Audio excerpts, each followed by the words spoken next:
sudah luar biasa disampaikan pemaparan materi tentang mengelola keuangan. Kalau saya mungkin lebih ke bagaimana nanti pembagiannya. Meskipun di sini ada adik-adik calon belum berumah tangga mungkin, tapi setidaknya ada literasi seperti tadi yang disampaikan. Ada pengetahuan tentang mengelola keuangan. Kalau sudah tahu lebih awal, kita nanti ketika berumah tangga sudah siap.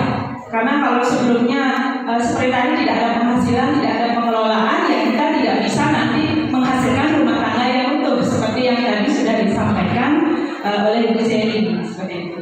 Nah, kalau tips dari saya mungkin kita nanti lebih banyak diskusi ya. Saya ada beberapa tips yang ingin disampaikan. Untuk yang pertama, ketika anggap saja kalian sudah punya pendapatan gitu ya. Ketika sudah punya pendapatan, kita harus menghitung semua pendapatan pokok, kemudian dari bisnis atau misalnya menjual online dan sebagainya di total dulu. Kemudian nanti kita pos-poskan peruntukannya. Jadi kita tidak boleh langsung menghabiskan atau ada uang kita mau beli A, B, C. Nah, siapa yang seperti itu? Ayo ngaku. Oke, ada yang berangkat tangan ya. Jadi mulai dari sekarang harus dibagi. Ketika dapat gaji, misalnya walaupun sekarang adik-adik masih kuliah, ada yang mungkin sekolah dan mungkin ada yang belum dapat penghasilan, minimal ketika dikasih bekal sama orang tua atau mungkin minta jajan bulanan, di sana belajar mengatur. Kalau ketika adik-adik sudah berumah tangga, ada beberapa pos yang bisa saya jadikan tips, bisa diikuti atau bisa diubah persentasenya. Untuk yang pertama, ada namanya dana kebutuhan rutin. Kalau kebutuhan rutin makan udah pasti, kebutuhan pokok, kemudian transportasi, kemudian alat-alat mandi dan lain sebagainya. Kalau itu kita alokasikan 40%. Nanti persentasenya silakan bisa diatur. Kalau versi saya 40% bisa dialokasikan untuk kebutuhan pokok dulu. Nah, kemudian seandainya ya ketika sudah berumah tangga ingin mencicil rumah atau mungkin ya mau membangun lah ya untuk jangka panjang, minimal itu maksimal 30% dari pendapatan.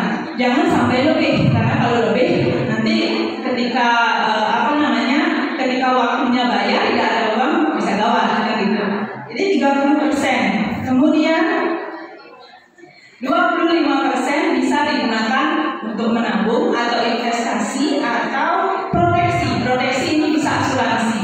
Mungkin ada yang menawarkan asuransi jiwa, asuransi kesehatan itu penting juga untuk jangka panjang. Kemudian 5% kita bisa donasi.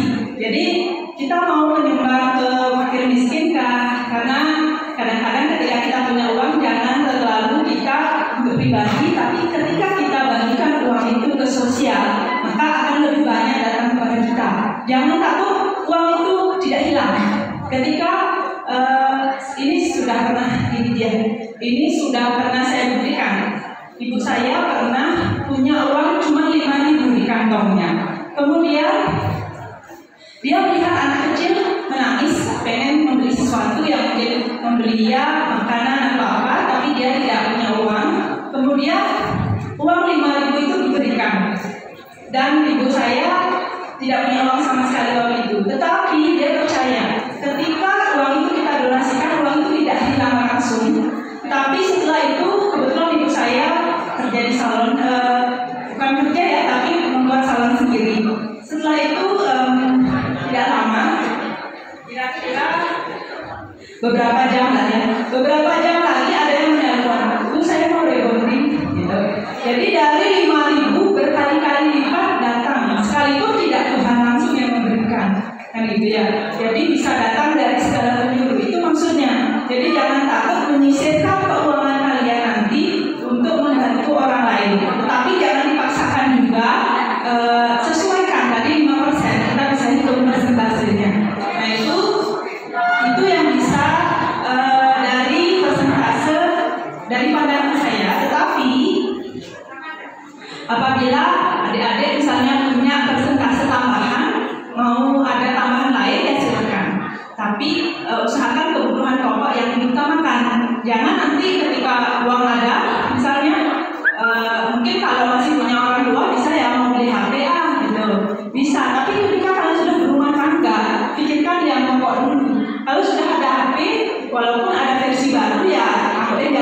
update gitu.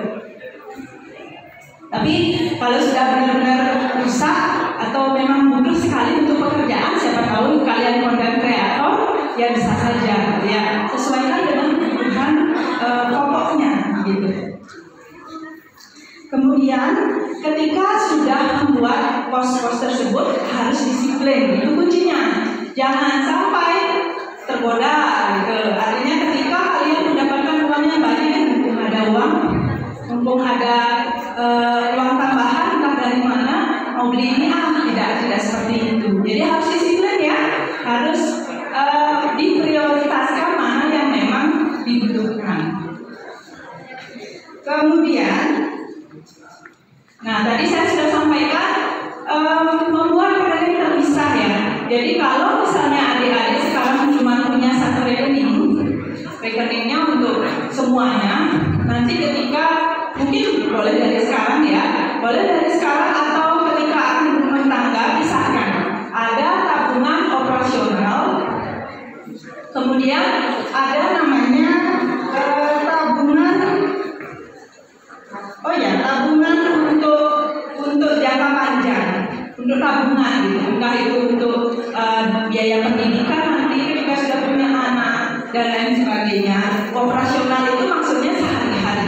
Jadi harus ada pembagian pemisahan rekening supaya kan nanti mumpung ada uang gitu ya, mumpung ada uang jadikan saja dah. Kadang-kadang kalah gitu ya, kadang-kadang berapa ada uang di dompet, ya udah belanjakan mumpung masih banyak nih gitu. Padahal untuk besok udah habis gitu. Kadang-kadang kita tidak menyadari. Itulah pentingnya pengelolaan keuangan dari sejak dini. Bahkan walaupun sekarang ada yang SMA ya, ada yang sudah menjadi mahasiswa, sudah kuliah, dari sekarang belajar. Karena semakin dini belajar literasi keuangan, semakin siap kalian nanti berumah tangga. Dan itu jangka panjang ketika kalian sudah pensiun, siapa tahu nanti sekarang kerja apa gitu ya. Kemudian kalian sudah pensiun di umur berapa? Karena kalau kalian punya tabungan investasi di hari tua atau tabungan asuransi, ketika kalian sudah pensiun, kalian ya udah financial freedom namanya. Jadi kebebasan finansial. Tidak lagi ya kalian tidak santai-santai, ya udah ada kok uang gitu ya. Ya, passive income. Oke. Jadi itu sepintas yang bisa saya berikan, sehingga adik-adik mulai dari sekarang pikirkanlah untuk membagi keuangan tersebut supaya kedepannya tidak bingung, apalagi ya ketika tiba-tiba adik-adik sakit misalnya. Kalau misalnya uangnya tidak diposkan, uang pakai makan besok bisa dipakai untuk bayar sakit, besok makan apa kan gitu ya. Nah itu pentingnya. Itu dari saya. Jadi mungkin selebihnya nanti kita diskusi sama-sama ya. Ya silakan Ibu Margaret.